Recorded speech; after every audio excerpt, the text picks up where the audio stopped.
Donc, qu'est-ce que ça me fait de retourner à Angers? Ben, ça veut déjà dire que le TFC est en Ligue 1. Donc, on avait 9 matchs pour s'en rendre compte. Les 9 derniers, cette fois-ci, on va s'apercevoir que bien là-bas, c'était, en tout cas pour tous ceux qui l'ont vécu, un bon moment. Très difficile, face à une équipe qui n'a rien lâché, qui a fait honneur au football. Je parle bien sûr de ce match, ce fameux match du 14 mai. On est passé par tous les états, à savoir l'espoir, le désespoir, la consternation, et puis la résurrection et le bonheur. Mais il se trouve que c'était au mois de mai et qu'il a fallu passer à autre chose. Et ce qu'il y a de bien, c'est que les joueurs ont su passer à autre chose parce que leur début de saison est en tout point remarquable. En fait, je ne peux pas rentrer dans ces considérations-là. Voilà, moi, j'assume le fait de ne pas avoir serré la main à Stéphane Moulin à la fin du match d'Angers. Parce que j'étais donc le coach d'une équipe qui était sous pression, puisqu'elle devait se maintenir. En cas d'échec à Angers, elle descendait en Ligue 2. Alors, il n'y a jamais, comme j'ai pu l'entendre, notamment de la bouche du président angevin à J+1, jamais je me suis plaint qu'Angers joue le match à fond. Je trouve qu'ils nous ont fait honneur en le jouant à fond et n'entendais rien d'autre de leur part.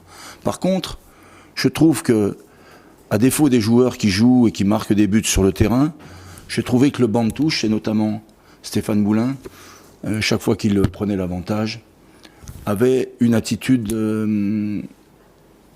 provocatrice, voilà, et qu'il célébrait les buts, en tout cas trop près de nous, comme si il jubilait. Voilà. Donc il a peut-être cette chance-là de ne jamais avoir été dans une situation précaire.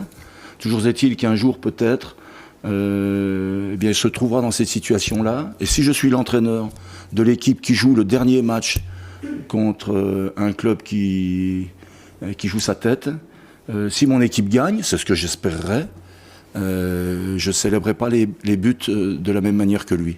Voilà, je garderai un peu de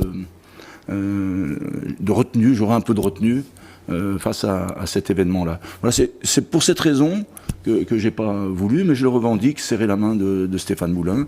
Je lui tendrai la main, bien sûr, à l'occasion du match d'Angers, parce que voilà, c'est normal. Et puis, encore une fois, je me souviens aussi qu'étant moi-même de l'autre côté de la barrière, à savoir consultant pour Canal+, je me souviens d'avoir souvent mis l'accent sur le travail effectué par cet entraîneur-là avec cette équipe d'Angers qui à l'époque réalisait un superbe parcours. J'entendais certains de mes collègues dire que leur jeu était réducteur et je prenais souvent le parti de dire qu'Angers effectuait du bon travail. D'ailleurs, il continue à effectuer du bon travail. Comme quoi, on peut ne pas serrer la main ponctuellement à un de ses collègues parce qu'en fait, il se trouve que je suis pas faux cul, voilà. Et c'est apparemment, dans ce métier, un défaut.